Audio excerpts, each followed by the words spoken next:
চাকরি করো, আমি মনে করি আমার এই মামরা মেয়েটা তোমার কাছে সুখেই থাকবে।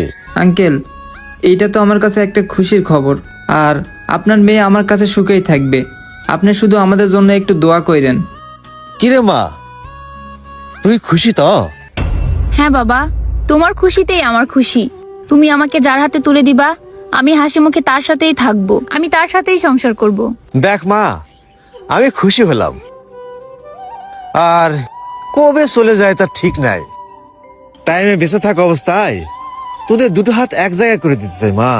আর শুভ কাজে দেরি করতে নাই মা। আমি এই জন্য সামনের সপ্তাহে তোমাদের বিয়ের তারিখ ঠিক করবার চাই। কি বলো বাবা? ঠিক আছে আঙ্কেল, আপনি যেটা ভালো মনে করেন সেইটাই করেন। আর আপনার উপর তো আমি কোনো সিদ্ধান্ত নিতে পারবো না। ঠিক আছে বাবা, আমি তাহলে তোমাদের বিয়ের ব্যবস্থাটা করি। তো তুমি